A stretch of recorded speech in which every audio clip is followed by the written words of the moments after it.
love all things that sparkle. I love anything with a rhinestone. Sometimes the way I dress doesn't make me seem disabled. Okay, jacket or no jacket?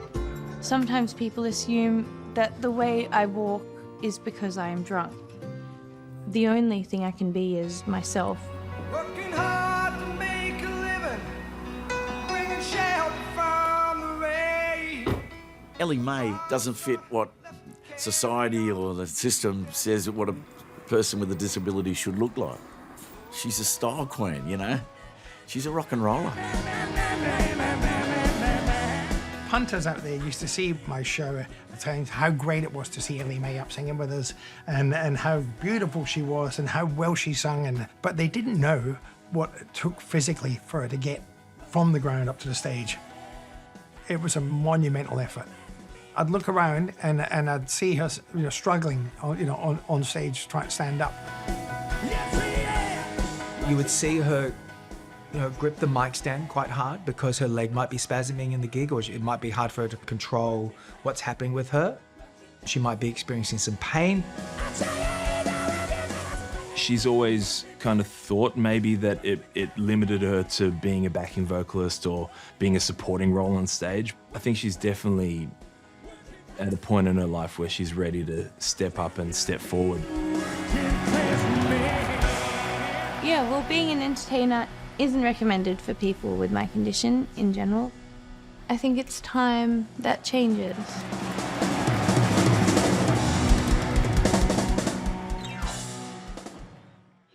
D, G, G, A, over and over again. The only difference is in the bridge you hold the... A, G, D, G. Elly-May was born into the most famous Australian music family, like the rock and roll version of the Von Trapps.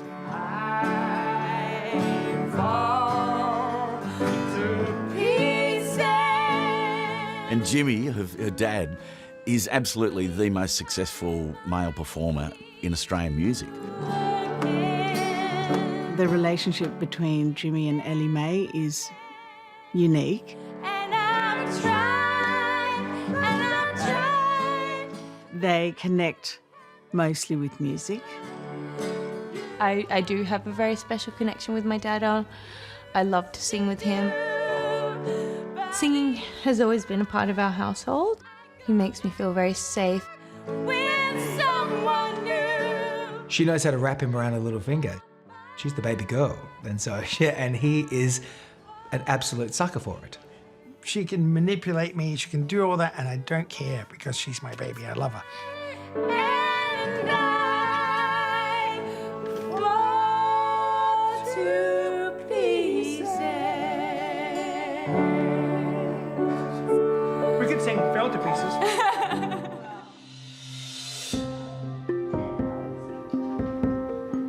So I'm gonna have an operation today on both my legs. I'm a little stressed. I'm a little nervous. I'm anxious to kind of get it done though, because it's been a lot of pain for a while now, and it'll be better in future if I do this now.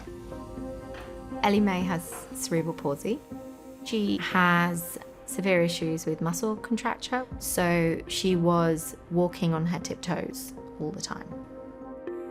They're lengthening both the calf and the tendon, and hopefully that'll bring my heel down to the ground without snapping my tendon, which would be good. I've got a fairly mild form of cerebral palsy. I've needed medical intervention throughout my life. For me, the signal from the brain doesn't quite translate. The wrong signal seems to go to the muscles. And sometimes the muscle will do the opposite of what it says. Sometimes spasms will happen. Yeah, it's been a bit of a journey, my cerebral palsy, really. So I was just checking in on everything, and I was hoping that we could do some blood tests because it was a very long time ago. It was. Cerebral palsy is a disorder in the brain, a neurological condition. So in terms of your meds, did you say that you're still on the Topamax? Okay, so that's great for pain. So some people have problems with posture, muscle contraction, hearing, speech, but every cerebral palsy patient is different and unique. It's 3 weeks after my surgery. You feeling good? It's good. And then back down again. You know, trying to learn to walk again, which is a lot kind of harder than I thought it was going to be, really. I thought I would be walking around with great ease. So we'll do one more round of bottom lifts. We'll do a little bit for your strength and your quadricep muscles. Legs up. It's been quite hard to retrain all these muscles to sit the way they're supposed to, because I've walked a certain way for 31 years. Beautiful. I do the opposite of what they've taught me every time, so that's been confusing. Around to your right. Good, hold on to both rails. I found myself saying to Ellie, don't push it. We'll get through it, eh? It's going to actually take 10 months, not 10 days. You know, you can't go for walks. You can't walk at the moment. You need to just slow down. Oh, when I'm going through. She was one of these people who thinks, you know, thinks she can do everything. Like a sad old showgirl. Sometimes I try to pressure her to sort of just take it easy on herself because it's tough, but she doesn't listen. I'm the youngest of the Barnes children. I was born at 26 weeks. I was 3.5 months premature. And she was this little tiny baby, like just, you know, lying there with tubes and all sorts in her. It was a very traumatic time. She weighed 750 grams. The most frightening time was when we didn't know, those first 8 weeks in hospital, if she was going to get through. They said, look, 50-50 chance of survival at this age. I'd walk in and it would break my heart. And at night, I used to go in and open the door to the humidity crib and just put my hand on her and I'd sing and stuff to her. We were determined that she was going to make it. And slowly but surely, she'd get stronger. We found out, you know, fairly, you know, quickly that Elly-May was a fighter. Cerebral palsy, I believe, came into the picture probably by about 3. She was walking and not reaching the goals that they set. I think the cerebral palsy was a result of being so preemie and being oxygen-starved. But it was just one more challenge that we just thought we'll have to look up, you know, everything we can about it and get the best advice and keep being positive. Growing up with her, there was a hell of a lot of doctors and clinics. Basically, we tried to just make her feel as normal as possible, and so that she didn't feel that she was that different. So I missed a lot of school. I had a whole lot of appointments. I had various leg braces to put on. School can be a little more difficult when you have a disability. I'd sneak out and buy trophies and make the teachers give them to her and stuff like that. So, you know, we just sort of tried to make it be inclusive as much as possible. My flesh and blood get the best of me. I've always had a recording studio in my house, and so there'd be musicians flying in from overseas, producers staying in the house. So literally, my children grew up thinking everybody made music. So eventually, it was just one of those things where, well, let's let them make a record. You know, I thought it'd be really cute. Hi, I'm Jackie. Hi, I'm Elly-May Barnes. This is Christmas with the Tin Lids. The Tin Lids were my 3 sisters and I. Mostly my 2 older sisters and I initially, and then once Ellie was able to, because she was much younger. We were doing concerts, we were recording albums, we were going to awards shows, we were a lot more famous than we thought at the time. So when Dad was recording his Double Happiness album, which was an album of duets, I was pretty shy. You and I must make a pact. When the kids were all making the Tin Lids record, she was like a toddler and could hardly speak, so she missed out on all that experience of recording younger. So she always sort of like feels like she's missed out and stuff like that. So we got her in the studio.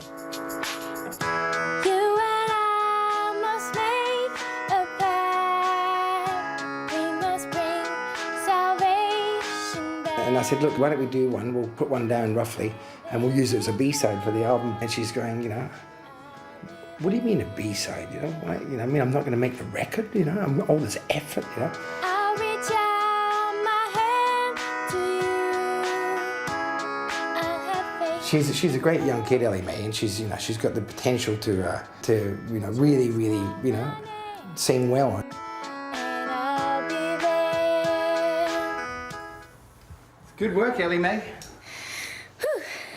And that was my first time recording a song with Dad, which I was always nervous to sing by myself in front of everyone. I just liked doing the harmonies at that point. I didn't want to be up front necessarily.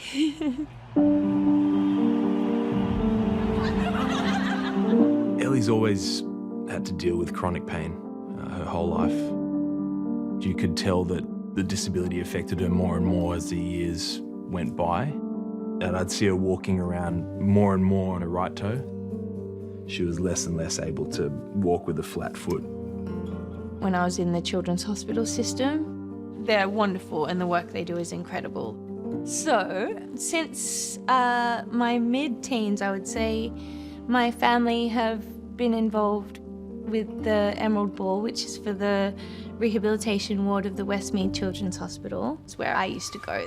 Elly-May was, when she was born, was about the size of a frog. Literally that big. We used to bath her in a kidney dish. And I think if it wasn't for the hospital and for the rehab center, you know, she wouldn't be here right now. So my baby's gonna help me sing a song.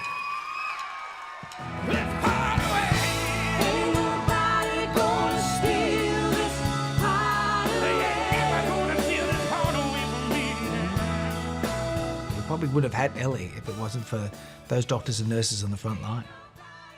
So she has a real sense of like pride. Like she feels like that's her tribe, you know, that she's there helping them as much as they helped her. Ain't nobody gonna steal this heart away. When they, as a family, became involved in 2005, the numbers really went up exponentially, so that our fundraising on the night has gone up some 20 times the original amount.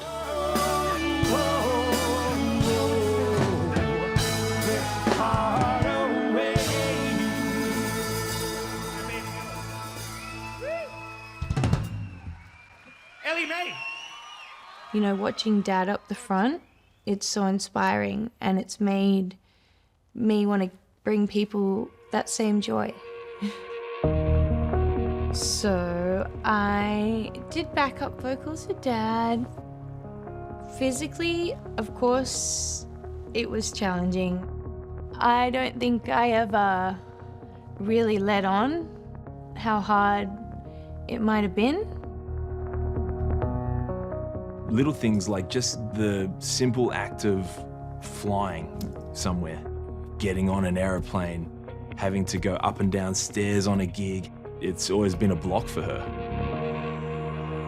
She wanted to do her own thing and wanted to do her own band, but physically it was too tough for her.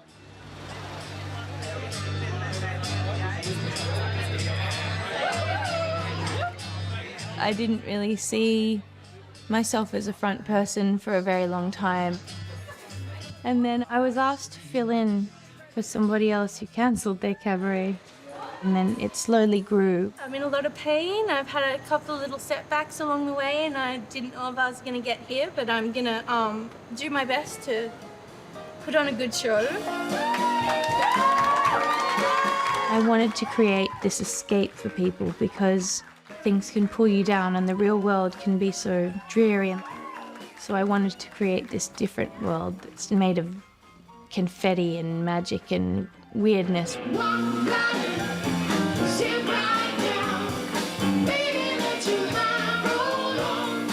There's a whole lot of songs that are about walking or running or dancing, things I can't do. She always talks about her disabilities, but she does it in a light-hearted way where she's accepting them live on a stage in front of strangers and then using that as a tool to perform with power. I done a little bit too much walking right now. So I thought a couple of chairs might be pulled up and my dad might sing a song with me. Dad had no idea really what the cabaret was. I invited him down as a guest.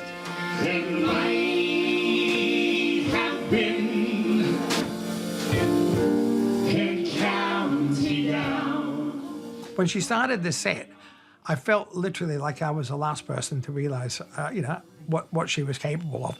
For I have found my world in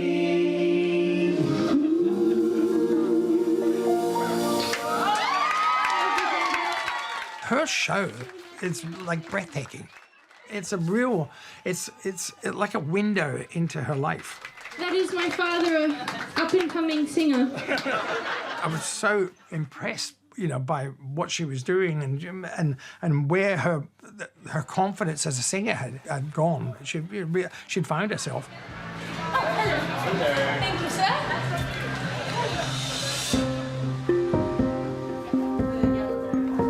So Elly-May, your job, I really do need you to say if we're accidentally overstretching you or pushing through your knee and your knee's not happy. In that. I think her condition does get worse.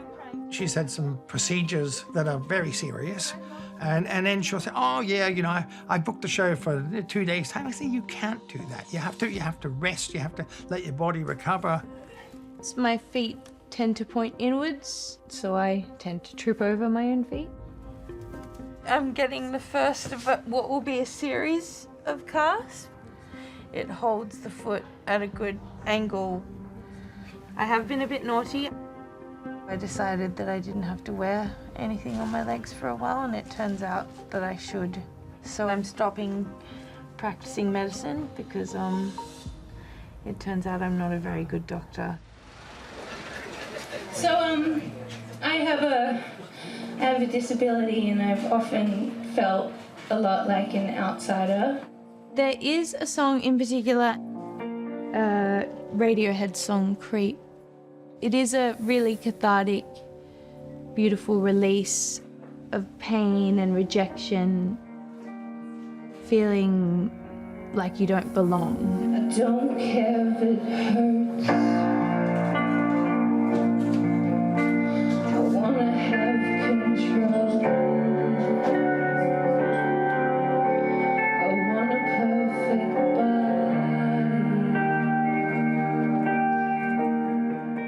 To hear Elly-May sing Creep, I felt the lifetime of pain that she'd felt. A lot of that stuff she sort of kept hidden from Daddy. I want you to notice. I realised I've forgotten about the pain that she goes through and the struggle that she's had. And there's been times when I've openly wept at her shows, but I haven't been alone because I'd look around and, you know, half the audience are crying as well. I wish I was special. So I think it's bearing her soul to her audience, but at the same time, it was so joyous. You know, Elly-May has this way of taking her pain and turning it into a joyous occasion.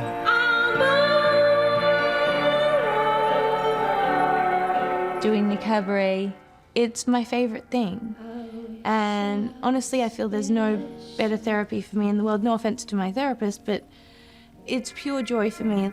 But I'm a creep.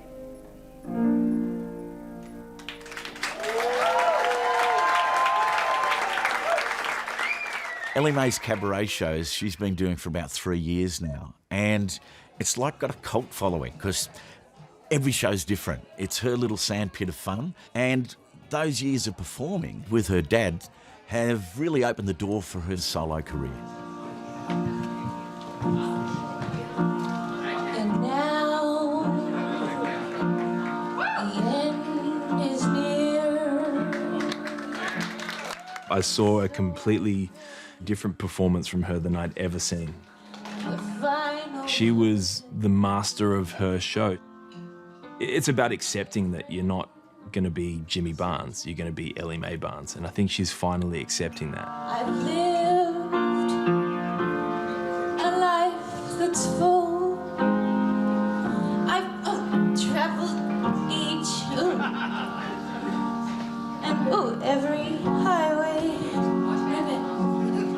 It's a hard thing for me to imagine a person in full muscle contracture to continue to perform.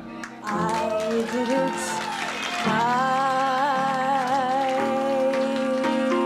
way. There's been numerous shows that she's come back after a long evening performing, and her pain's really exacerbated, and it will stay with her in terms of the muscle spasm and the pain for weeks after shows. Which one is the more prominent one? Which one bothers you more? It's never comfortable. I don't like that ever. You're going to be so fine. We're only here to take good care of you. So I'm getting light day surgery. I'm gonna get some Botox injections and some facet blocks in my back. How did the show go that you put on, the one-woman show? It was good. I've moved to a bigger venue and now I emerged from a clamshell. No, really? We're all going to come. We're going to do it. You're all on the list. Perfect. We do it. It is a treatment that's used for a lot of people to weaken a lot of the muscle spasm. I'll get that relief in a couple of weeks when it kicks in.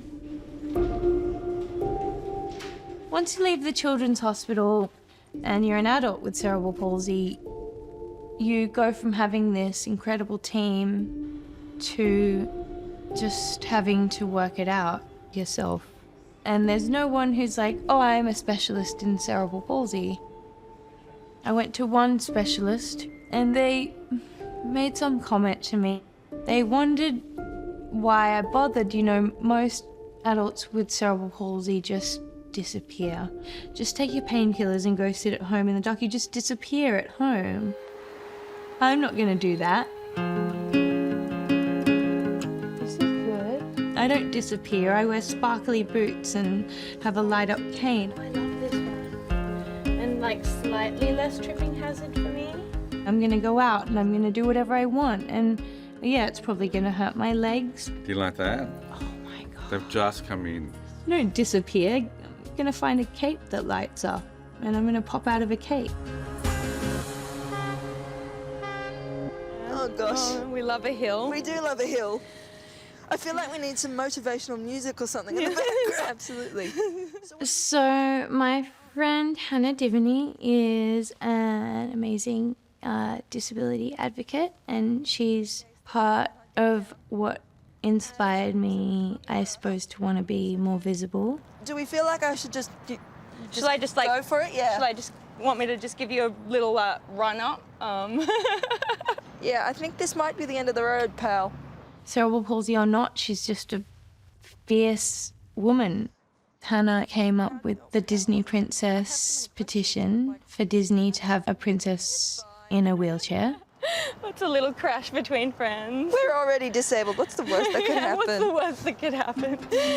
The first time I met Elly-May, I was 10 or 11, I think. Elly-May was really the first time I'd met a disabled adult outside of a therapy setting. It was seeing that she could live a life while being disabled and obviously like perform and be on the road and do shows, and the glimpse of the future that she gave me was probably the first positive one I'd seen. You right there, Dolly Parton? I have watched her just becoming more aware of the platform she has. Wow. And possibly feeling empowered enough to use it. There was a big turning point for me. I hate the news, it makes me anxious, but I read about the death of Anne-Marie Smith in Adelaide. 54-year-old Anne-Marie Smith suffered from cerebral palsy and was unable to care for herself. Professional carers were supposed to be doing that job, but last month Ms Smith was rushed to hospital, barely conscious. The following day, Anne died in the Royal Adelaide Hospital from profound septic shock, multi-organ failure, just like hit me like a ton of bricks, and I was just the injustice and the sadness and the heartache and the, you know, this woman's life ended because people treated her like she was nothing, and it was not okay. And I just think, of course you've got to speak out if you can. If you have any opportunity to give disability a platform, you've got to take it.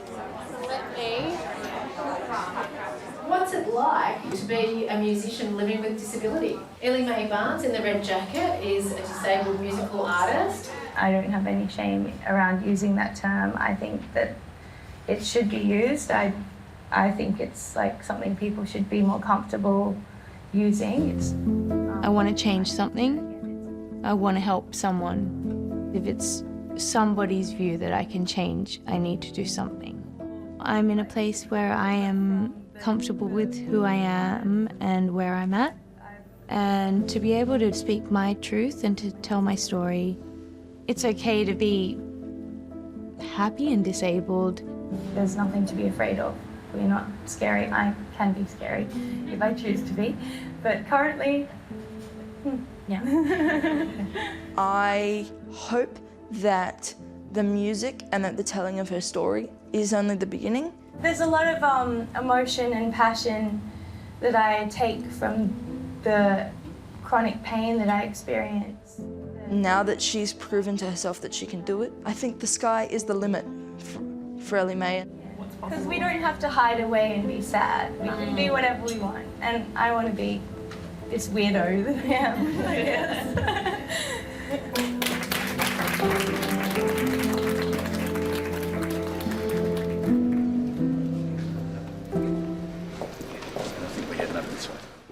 So we're going into today to discuss the prospect of a children's book I've been thinking about, and hopefully a soundtrack as well that includes children with disabilities. And the idea is to have a book. The working title, as everything is Hannah and Elly-May's Big Day. Okay, cool. So I've got my friend Paul managing me now, and he used to manage the Wiggles. So the natural choice was to bring along his brother John, who has written many hits for the Wiggles. Hannah and Elly-May's big day, big day. Of Hannah and Elly-May, Hannah and Elly-May's big day, day. Elly-May and Hannah, hooray, hooray! Good selling. The little girl in me who grew up with Wiggle songs is losing her mind. I'm a woman of a million plans, and I've recorded Creep properly now, and that's gonna come out as a single. Brilliant. See? Says me. And I think next year we'll have an album out. Yeah, that's good. My form of inspiring change is by telling my story. By expressing myself, then maybe I can encourage others to express themselves. People have tried to call me an advocate sometimes, and I've said, well, I'm not an advocate in a traditional way. The only way I can advocate is by being here, being visible, by being who I am. It's a great role for her. I think being an activist and an advocate and just a pioneer, she will be an extraordinary, unique, unicorn, glittery force for good.